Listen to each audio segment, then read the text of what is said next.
全家被流放岭南，苏家上下哭声震天，只有我努力憋笑。岭南，我上辈子就是岭南人啊！这不是流放，这是送我回家。苏家罪女苏锦年，可听清了？民女听清了。锦年，别怕，哥在，饿不着你。哥，到了岭南，饿不着的是你。那边荔枝龙眼、芒果、菠萝蜜，海鲜随便毛，甘蔗比人高，1年3熟的稻子，你怕什么？岭南啊，那可是蛮荒之地，瘴气毒虫，去了怕是活不过3年。可惜了苏家二姑娘，生得那般好看，怕是要埋骨难埋。可惜个屁！番薯、辣椒、花生，这3样东西在京城没人认识，但到了岭南，那就是金山银山。苏锦瑶，你费尽心机伪造证据害我苏家，以为流放岭南就能让我们生不如死，多谢了，真的，发自肺腑的感谢你。快走，别磨蹭，天亮前出城。苏家二姑娘，你倒是走得欢畅。大人误会了，只是不想拖累家人。锦年，都是娘没用，让你受苦了。娘，岭南没那么可怕。你不懂，那是岭南四季如春，瓜果遍地，鱼虾满河，比京城好。锦年，你怎么知道？我看过书。书上的和真实的不一样，到了那边，一切从头来过。爹，从头来过未必不好。锦年，那是什么？三角梅。那个呢？木梅花。您等着，到了岭南，比这好看100倍。这鬼天气，快找地方躲雨！这种又急又大的雨，太熟悉了。上铺子每年夏天都要来好几波。回家的感觉真好。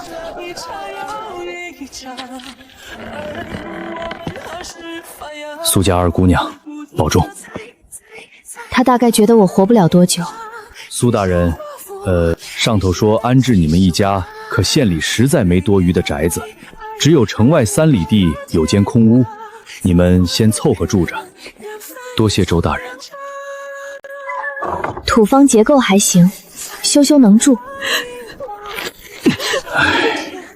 后院的地少说有3亩，土质黝黑松软，好地，挺好的。锦年，你说什么？我说挺好的，这地肥，种什么长什么。门前有水，不愁灌溉，竹林里肯定有笋，晚饭有着落了。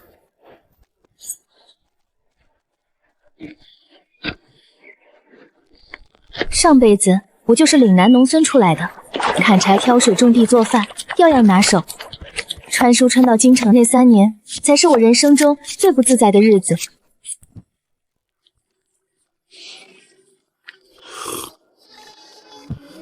鲜。锦年，你什么时候学的这些？天生的。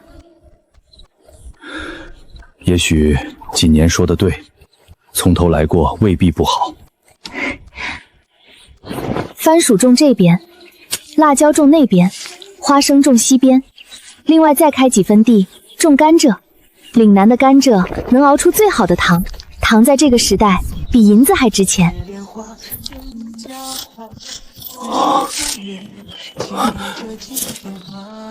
你还会修房子？不难。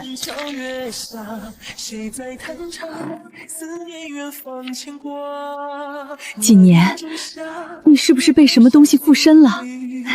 娘，我只是想让咱们住得舒服点。爹，你身子骨没好全，别逞强。锦年，种什么？这个。这是啥？番薯，种下去3个月，1亩地能收2000斤。2000斤？蒸着吃、烤着吃、煮粥吃都行，还能做粉条。後生女，你係攞邊嚟嘅？係呀，阿伯。你係講白話？細個學過。这是什么果子？荔枝，岭南特产。锦年，这也太好吃了。娘，这边遍地都是，等到6月，满山的荔枝随便摘。妹，我觉得被贬到这儿也不是不行。闭嘴，让人听见，还以为咱们不知悔改。城外苏家那个流放来的二姑娘，种了几亩地，每天在溪里捞鱼，活得可滋润了。不是说京城来的大小姐吗？还会种地，人家不光会种地，还会讲白话。阿福伯说他地道得很。流放犯人活得比本地百姓还自在，传出去本官脸往哪儿搁？你去查看查看。你们过得还行？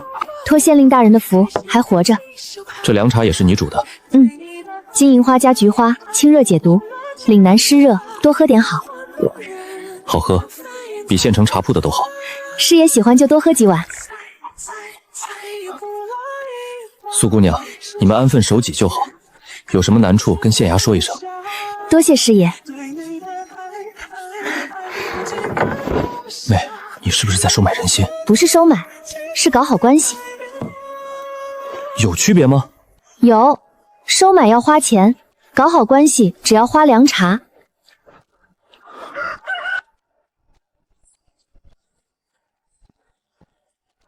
后少女，你这种的什么？番薯能吃？等熟了请你们尝。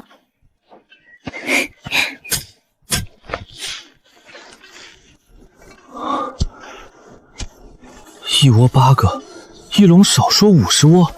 妹，你不会真是神仙吧？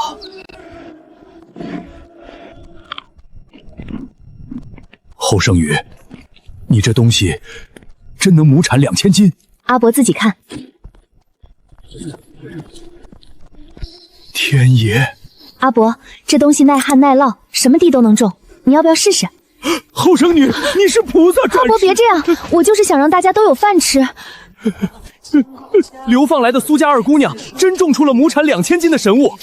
把这节埋进土里，留2片叶在外头，浇透水，过几日就能活。苏姑娘真不收钱？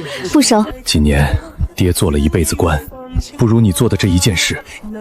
爹，你被冤枉的不是你的错。是不是冤枉已经不重要了。苏景言，你让我明白，做实事比做官重要。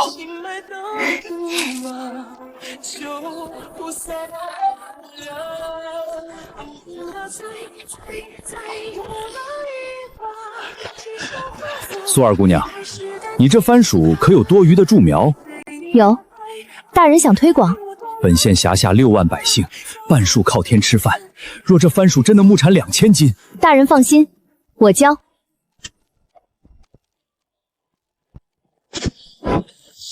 2石100米1匹布，算是县衙的心意。多谢大人。该拿的东西不用客气。妹，你这是拿捏了整个南海县啊！才刚开始，辣椒也快熟了。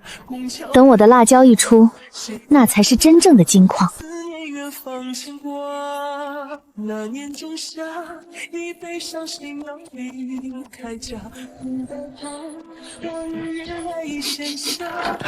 后生女，你又整什么好东西？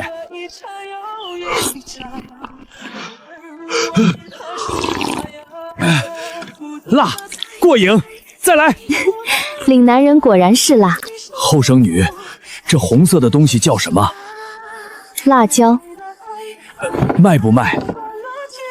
卖，但不是卖给你，我给你种子，你自己种。但是什么？你帮我个忙，我想在县城开个铺子。包在我身上。我表弟在县城有间空铺面，租给你，便宜算。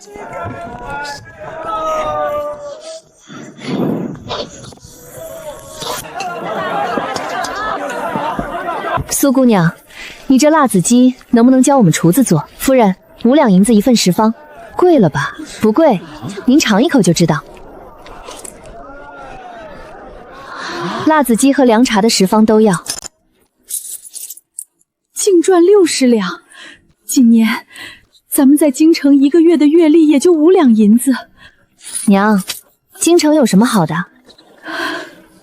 ？20两给家用，20两扩大铺面，20两存起来。妹，铺子里的活我来干，你只管出主意。行，但你得先学会做饭。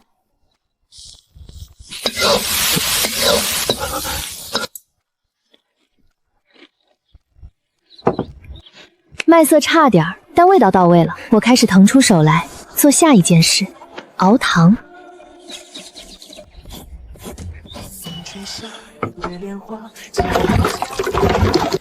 榨汁、熬煮、搅拌、冷却，工序我闭着眼都能走一遍。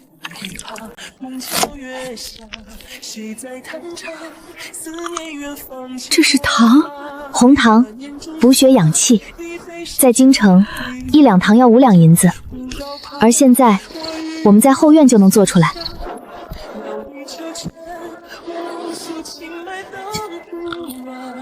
姑娘，这红糖你要卖多少？1斤2两银子。贵了。掌柜的，京城的白糖1斤10两，我这红糖比白糖养人，2两银子便宜得很。你能供多少？现在40斤，下个月开始每月200斤。200斤？后面还能更多，但我有个条件，独家供货，福源商行包销，但你得帮我打通广州府的渠道。苏姑娘，你是流放来的？是，有问题吗？没有。成交。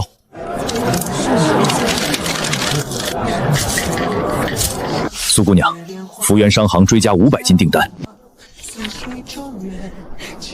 种甘蔗、搭糖房、搬柴火，工钱日结，比县城打短工高2成。后生女放心，我们一定好好干。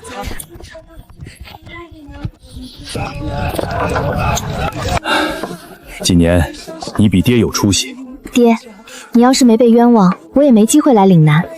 他被冤枉这件事，我一直记着。等我站稳脚跟，一定要查清楚那30万两赈灾银到底被谁贪了。苏家二姑娘是我们南海县的福星。日子好过了，但京城的消息也传过来了。苏姑娘，京城现在传得沸沸扬扬。传什么？说苏家在岭南水土不服，全家病倒了，还说苏家嫡女苏锦瑶在太后面前哭，说心疼妹妹，要请旨把你们接回去。接我们回去？他是怕我们死得不够快。苏锦瑶不会真想接我们回去，她只是在京城演笑踢的戏码，但她迟早会知道我们在岭南活得很好，到时候她一定会出手。哥，怎么了？加紧练武。为什么？因为有人可能会来找麻烦。原书里苏锦行虽然戏份不多，但设定是个武学天才，只是在京城没人教他，浪费了。到了岭南，阿福伯介绍了退役老拳师，哥跟人家学了3个月，已经能一个打5个了。这速度放在原书里就是男主配置，可惜他不是男主，男主是太子萧玄彻。流放岭南，那个下令把我们贬到岭南的人，太子贬苏家是因为苏锦瑶在他面前告了我爹的状，证据做得天衣无缝，太子信了。等他发现真相的时候，原书里的苏锦年已经病死在岭南了。然后太子悔恨交加，查清真相，惩治了苏锦瑶和二皇子。但人死不能复生，原书里最意难平的角色就是苏锦年，而我穿进了他的身体。我可没打算按剧本走。病死不存在的，我要活得好好的，活得风风光光的，让所有人看看苏锦年到底是个什么样的人。这破地方，大小姐怎么受得了？这就是苏家留的住处。翠萍，你怎么来了？二小姐，大小姐让我来看看你们，看看我们有没有死吧。二小姐说的什么话？大小姐日日惦记你们。50两，打发叫花子呢。二小姐，大小姐省吃俭用攒出来的，你不知道她有多难。她难，她住着苏府正房，穿着金丝楠木簪子，用着我娘的嫁妆银，她难什么？苏锦瑶的真正目的不是看望我们，她在联络岭南的眼线，该怕的人不是我。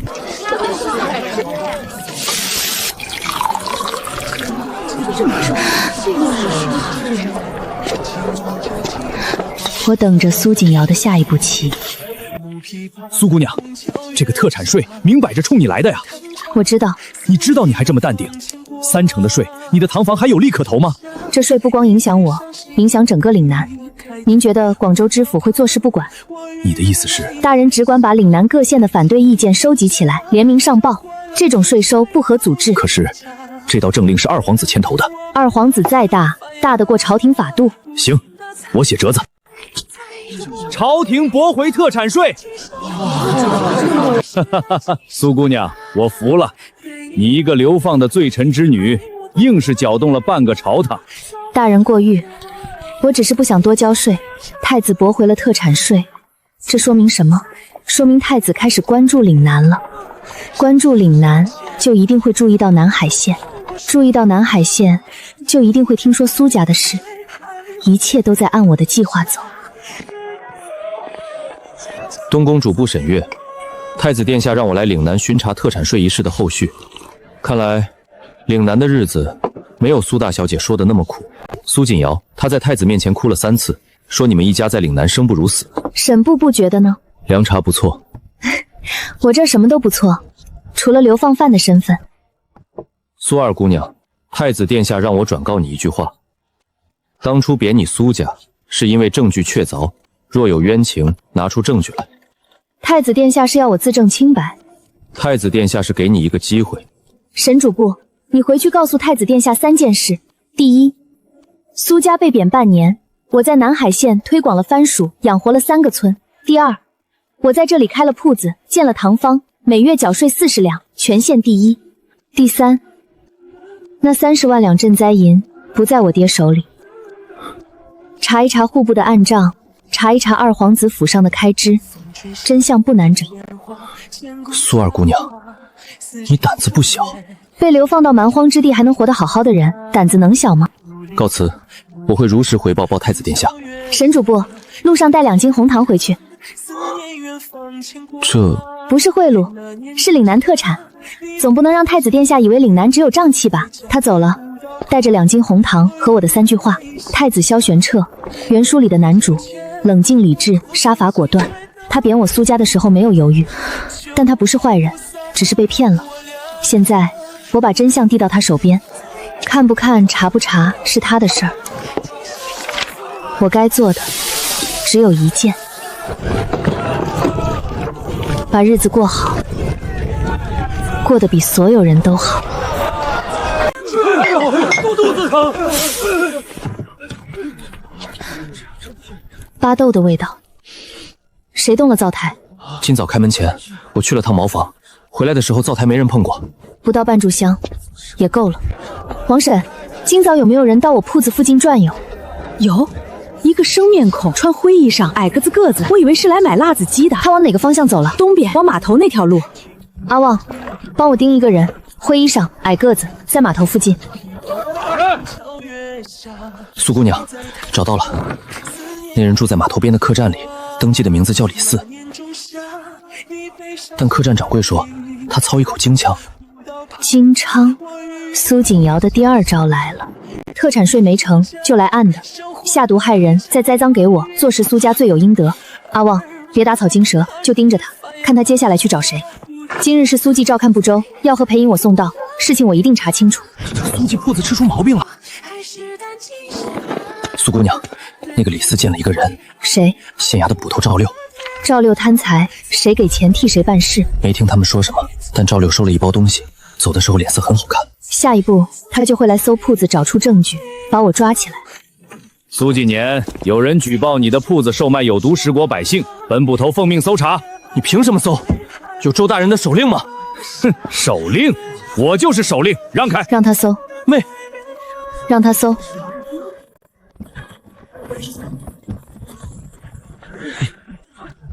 人赃并获，苏纪年，你还有什么话说？赵捕头，这包巴豆粉是你刚才放进去的。你血口喷人，是吗？我亲眼看见赵捕头进门的时候，右手揣在怀里，搜到灶台的时候，手从怀里伸出来，多了一包东西。我也看见了，赵捕头弯腰的那包东西是从他袖子里掉出来的。赵捕头，我陈某人做生意几十年，从没见过这么蹩脚的栽赃。你们合伙诬陷朝廷命官！朝廷命官，赵六，你什么时候升了朝廷命官？你就是个捕头。大人，我。赵六，你收了谁的银子？大人，没有我。阿旺，这是赵六藏在家里后院枣树下面的银子，100两。事成之后另有重赏。还有这个，拿下赵六，关入大牢，听候发落。大人饶命，是京城的人让我做的，那个姓李的。姓李的在哪儿？码头客栈。小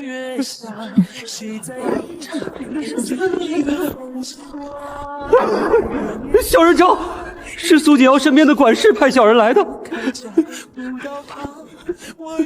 任务就是毁掉苏记铺子，再把苏锦年抓进大牢。苏姑娘，这份供词你想怎么处置？劳烦大人转交给东宫詹事府主簿审阅。你确定？直接送到太子面前？确定。苏锦瑶想在暗处害我，那我就把他拖到明处。妹，你哪来的钱？陈掌柜投资的。陈掌柜，你想不想把红糖卖到京城去？京城？京城的糖价是岭南的5倍，1斤红糖在这里卖2两，到京城能卖10两。运费呢？走水路，广州到金陵，金陵到京城，1斤红糖的运费不超过1两。苏姑娘，你认真的？我什么时候不认真过？行，但分成怎么算？你3我7。凭什么？凭红糖的方子在我手里。苏姑娘，你做生意比我狠。过奖，红糖进京一定会引起注意，因为这种品质的红糖，京城从没有过。一旦有人追查来源，就会查到岭南，查到南海县，查到苏家，到时候所有人都会知道，被流放的苏家在岭南做出了京城最好的糖。苏锦瑶会怎么想？二皇子会怎么想？太子又会怎么想？我不急，好戏才刚开始。这糖是哪儿来的？岭南，岭南还能产这么好的糖？能，而且只此一家。这糖好，哀家的老寒腿喝了这个暖和多了，让人多进些。嬷嬷，您这是给太后买的？正是，大小姐也来买糖。是啊，这糖听说是岭南来的，说是岭南南海县的特产。去查，这个福源商行跟苏锦年有没有关系？大小姐，查到福源商行的岭南总号在南海县，红糖是南海县一间糖坊生产的，糖坊东家叫陈福源。苏锦年呢？没查到苏锦年，他的名字不在任何文书上，查不出不代表没有关系。翠萍，去告诉二皇子，就说苏锦年在岭南不老实。是。一个流放的庶女还能翻出什么少话？殿下，苏锦瑶说那个红糖生意可能跟苏锦年有关。可能？没有证据的事，别拿来烦本王。告诉苏锦瑶，管好她自己的事。派个人去岭南，看看苏家到底在做什么。苏家二姑娘了不起，她的番薯救了全村的命。她教我们种甘蔗，从不收钱。苏二姑娘，你是？在下钱锋，游商，路过南海县，听说苏姑娘的红糖不错，想谈笔生意。钱先生请进。苏姑娘，你的红糖在京城卖得很好，是吗？福源商行的红糖15两1斤，供不应求。那是陈老本的生意。是吗？我听说红糖的方子是苏姑娘的。钱先生消息灵通。苏姑娘，我开门见山，我代表的人想买你的红糖方子，价钱好商量。你代表谁？这个不重要。不，很重要。钱先生不是游商，你的鞋底没有泥，手上没有茧，身上的衣料是京城锦绣纺丝蜀锦，游商穿不起这个。苏姑娘好眼力。你代表二皇子，还是别人？苏姑娘，你猜到了？不难猜，能从广州知府那里调阅税册的人，整个大齐不超过10个，二皇子是其中之一。苏姑娘，二殿下的意思是把方子交出来，苏家的流放可以减刑。减刑？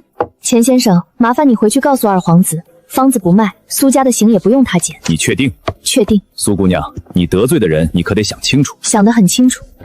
妹，你刚才是不是把二皇子的人给赶走了？不是赶走，是拒绝。有区别吗？有，赶走会惹麻烦，拒绝只是不给面子。不给二皇子面子不是更大的麻烦吗？不会，因为接下来有人会比二皇子更先找上门。谁？太子。苏二姑娘，太子殿下看了你上次提供的供词，怎么说？已经派人查了，户部的案账确实有问题。查出什么了？30万两赈灾银，实际到户部的只有20万两，另外10万两在拨发之前就被截留了。截留的人，沈主簿不方便说。不方便说的意思就是牵扯到了二皇子。沈主簿，太子殿下还有别的话吗？太子殿下让我问你，你想不想回京城？现在不想。不想？你不是被冤枉的吗？被冤枉的是我爹，不是我。我在岭南过得挺好的。可是，沈主簿，回京城有什么好的？空气干燥，冬天冷得要命，荔枝20两一斤。太子殿下说，如果查实你爹是冤案，可以恢复官职。苏二姑娘，恕我直言，你比我见过的任何京城贵女都通透。谢谢。恢复官职不急，急的是查清真相。真相不清，官复原职了也坐不稳。还有一件事。说。太子殿下想亲自来岭南看看。太子要来岭南？原书里太子从没来过岭南，看来剧情已经偏了。太子殿下公务繁忙，何必亲自跑一趟？太子殿下说，岭南的红糖太好了，他想看看是怎么做的。红糖是借口，真正想看的是我。替我转告太子殿下，岭南欢迎他，但来了之后得尝尝我做的辣子鸡。苏二姑娘，你是第一个敢让太子殿下吃辣子鸡的人。殿下不吃辣？殿下什么都吃。告辞，等殿下的消息。太子萧玄钦，原书里高高在上的储君，冷面冷心，铁腕治国，唯一的弱点就是苏锦年。可惜原书里等他发现自己的心意时，苏锦年已经死了。现在苏锦年还活着，还活得好好的，还在岭南做辣子鸡。太子来之前，我做了3件事：第一，把唐坊的账目理了一遍，清清楚楚，经得起任何人查；第二，让我爹写了一份自述，把当年户部的经手流程全部写清楚；第三，让阿福伯的村子在太子来之前把冬季的番薯都种上。妹，你这是要给太子看什么？看岭南不是蛮荒之地，看苏家不是罪人，看我苏锦年有多能耐。你不要脸！不要脸才能活。你就是苏锦年。公子喝茶，我就是苏锦年。你知道我是谁？南海县城突然多了8个身手不眠的人，你说我知不知道？听说你的辣子鸡不错。不错，但殿下能吃辣吗？别叫殿下，叫公子。好，公子能吃辣吗？试试。就这些。公子嫌少。嫌简单。好吃不在多。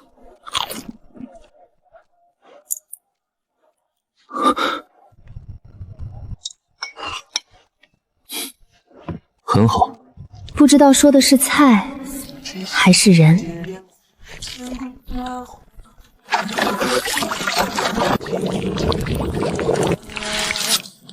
这个工艺是你研究出来的？家传。这位大人，苏姑娘是我们全村的恩人呐，番薯名产2000斤。苏姑娘教我们种地不收钱，还给村里看病。以前我们一年到头种不出几百斤粮食，现在家家户户吃得饱饱的，这全是苏姑娘的功劳。苏锦年，在。你在岭南做的事，比许多朝廷命官做的都多。我只是想让自己和身边的人过好日子。苏姑娘，殿下夸你了。我听出来了。你怎么不激动？激动有什么用？我还有3亩地没翻。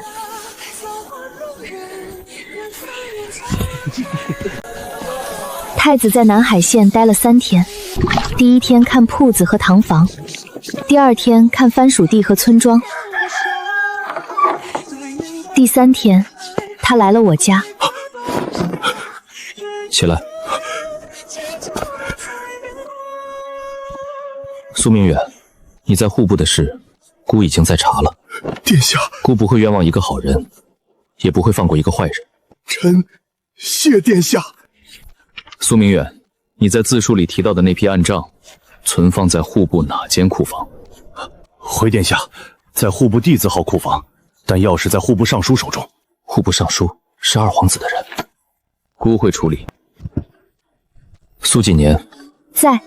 你想不想回京城？公子，我说过了，现在不想。为什么？岭南好，水果多，鱼虾鲜，一年四季不冷，荔枝不要钱。苏姑娘，殿下从没对一个人问过2次同样的问题。所以呢？所以你记住今天。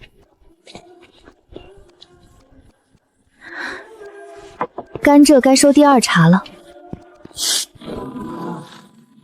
给我搜！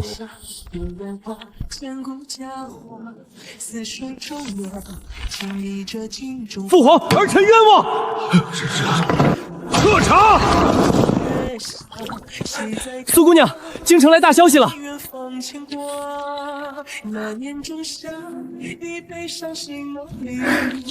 妹，什么消息？爹的冤案要平反了。真的？真的。爹的冤案要平反了。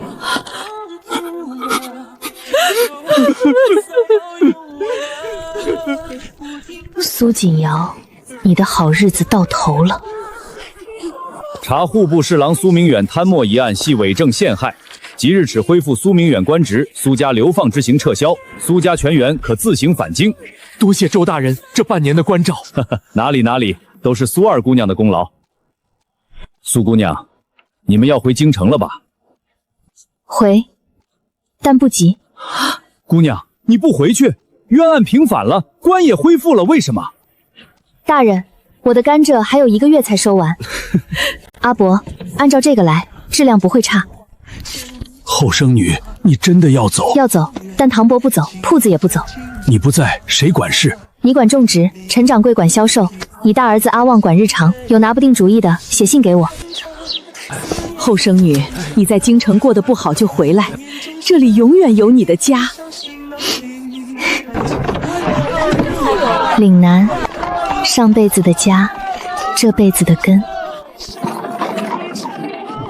妹，想什么呢？想回来怎么办？还没走就想回来？京城没荔枝吃。锦年，这面条怎么没味道？娘，习惯了岭南的口味，什么都觉得淡。到了京城，你给我做辣子鸡。行。来的时候是押送，赶路如逃命；回去的时候是自由人，慢悠悠的。苏大人、苏夫人，太子殿下命我来迎接各位回京。谢。太子萧玄彻，你记住了我的凉茶，我记住了你的好，但这不代表我会对你客气。我娘的嫁妆，家里的藏书，我爹的官袍，全被苏锦瑶代为保管了。爹，明天你去吏部报到。哥，明天你去京城最大的商行打听行情。娘，明天你去苏府找苏锦瑶。户部侍郎的位置已经被别人占了，但吏部给了一个同等品级的闲职，我爹没有不满。有官职就行，具体做什么不重要。福源商行的红糖已经占了京城糖市40%，可二皇子被禁足后，有人在暗中打压福源商行，抬高白糖价格。林夫人，叫你们大小姐出来。母亲，您来了。锦瑶，我的嫁妆还回来。母亲说的什么嫁妆？都在库房里放着呢，谁动了？那就开库房，一件一件对清单。母亲，这事儿不急，该今天，现在。金银首饰少了1半，丝绸布匹少了70%，还有一套红珊瑚头面，整套不见了。锦瑶，东西呢？可能下人弄丢了。哪个下人？叫过来。已经遣散了。锦瑶，你要是3天之内不把东西还齐，我就去大理寺。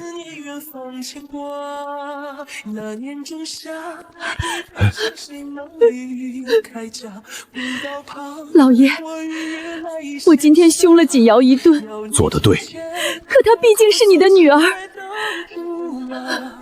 她害我入狱，害全家流放，她不配做我的女儿。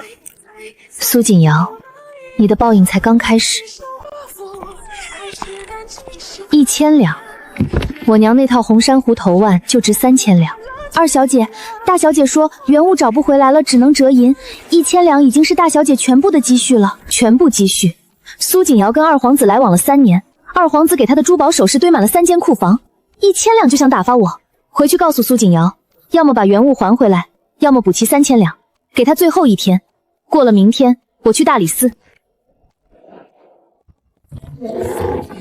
妹妹，什么事？让我进去说。说吧。锦年，我知道你恨我，恨，不至于。你不恨我？不恨，恨太费精力。我只是想拿回属于我们的东西。3000两，我拿不出来，那就把原物还回来。原物被我送人了，送谁了？二皇子的侧妃苏锦瑶，你拿着我娘的嫁妆去讨好二皇子的侧妃，你的脸呢？锦年，我也是没办法。二皇子现在被禁足，他的人开始清算了。我要是不拉拢侧妃，就没有任何靠山了。这是你自己选的路，你就不能帮帮我吗？我们毕竟是姐妹。姐妹？苏锦瑶，你陷害我爹入狱的时候，想过姐妹情分吗？你伪造证据让我们全家流放的时候，想过姐妹情分吗？3000两，明天之前送到。你送不出来，我帮你跟大理寺说。苏锦年，你变了，是你把我逼出来的。妹，你对他会不会太狠了？哥，被蛇咬过的人不会对蛇心软。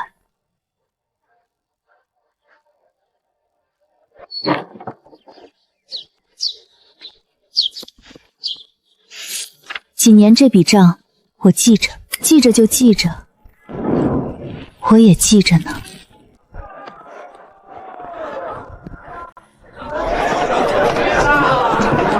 京城分号不卖辣子鸡，卖红糖、凉茶、番薯、粉条，都带着岭南的标签。那家白糖铺子背后的老板就是户部新主事孙德才。岭南红糖茶免费试喝。这糖水真暖，给我称1斤。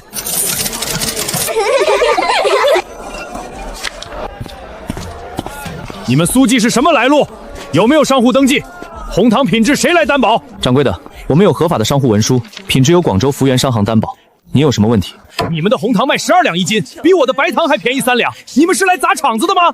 掌柜的，做生意讲究货比三家，我们价格低，品质好，客人爱买，有什么问题？苏记的，识相的赶紧关门，东市的糖生意轮不到你做主。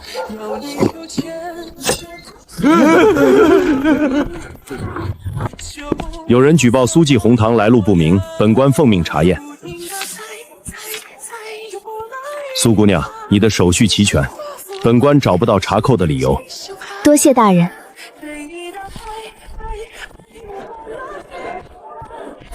苏锦年，你知不知道你在跟谁作对？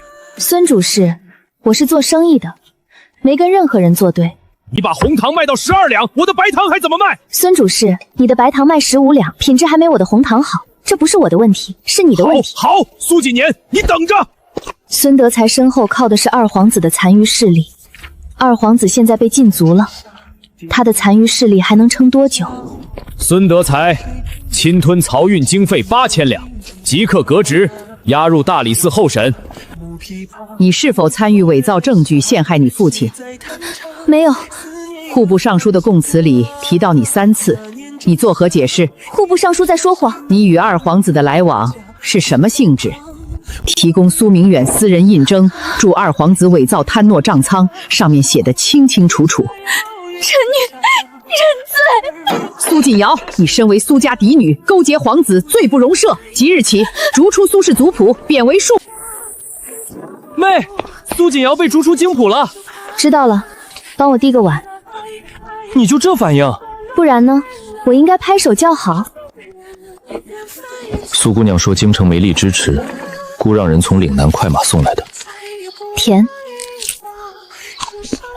萧玄彻，你这个人真是让人没法讨厌。但你当初贬我的时候欠我的人情，不是一串荔枝能还的。二皇子迎来了最终判决，贪墨赈灾银，养私兵，陷害朝廷命官，数罪并罚，废去皇子封号，贬为庶人，发配西北苦寒之地做苦役。你赢了。我不跟你比。那就是二皇子啊，落到这步田地，听说就是他冤枉了苏家，活该。萧玄景和苏锦瑶的下场是他们自己做的。我要做的事还很多。红糖的生意已经铺到了金陵和苏杭，现在推广番薯。爹，番薯在岭南推广成了，这份奏折劳烦你递上去，建议朝廷在全国推广番薯种植。好，爹明日就递。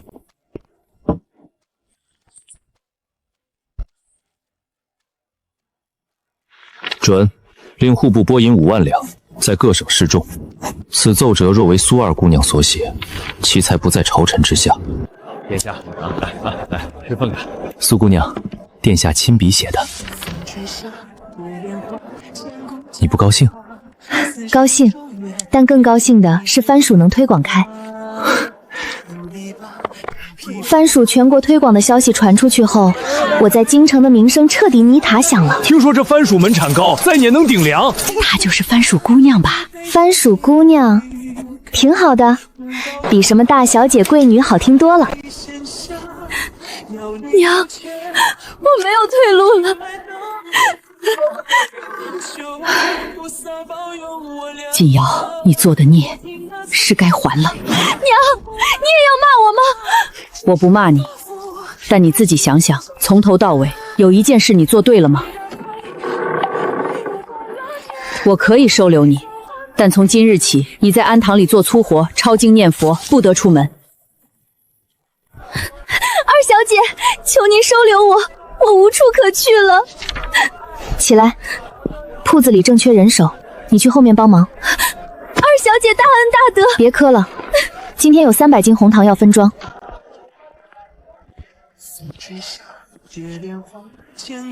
公子又来了。你的辣子鸡，京城只此一家。不做辣子鸡了，改卖红糖了。那就来1斤红糖。姑，我给你20两。不打折。苏锦年在。你在岭南的时候，我问过你2次想不想回京城，你都说不想。是。现在呢？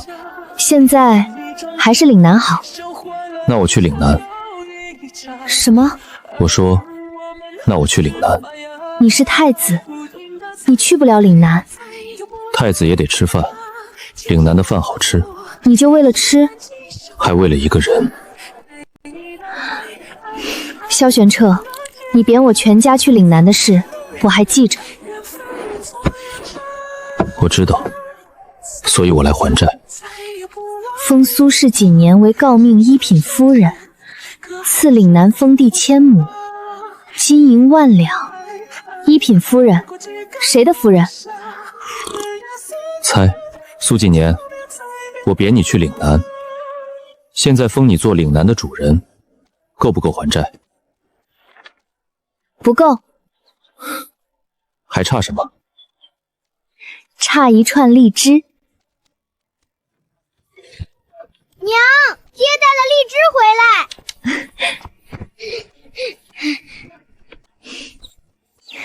又偷吃了几颗？5颗？6颗，但我只伸了5个手指。你跟你爹一样不老实。我哪里不老实了？妃子笑，今年的头一批。甜，跟5年前一样甜。萧玄彻，当初你贬我来岭南的时候，有没有想过今天？没有。那你后悔吗？后悔？后悔什么？后悔没早点贬你，早点贬，早点来找你，早点吃上辣子鸡。锦年，你知道这意味着什么吗？意味着老百姓能吃饱饭了，意味着你救了几百万人的命。别夸我，番薯又不是我发明的，但是你推广的。哥哥坏，不练了。不行，爹说了，皇子不能懈怠。我不要当皇子，我要当做糖的。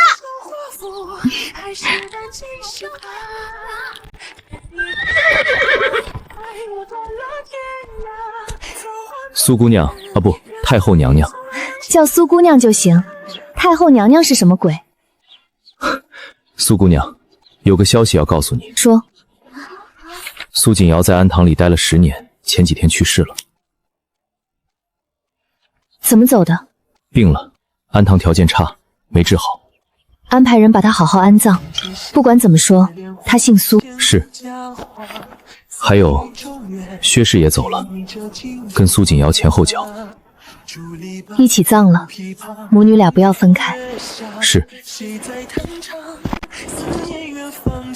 你对苏锦瑶比我想的宽容。不是宽容，是放下了。什么时候放下的？很早，大概是在岭南第一次吃到荔枝的时候。萧玄彻，你当初说贬他去岭南，是罚他还是罚我？罚我。为什么？因为贬你去了岭南，我就得追到岭南来找你，追了大半个大旗，腿都跑细了。娘，哥哥打我！我没打你，我在教你。娘，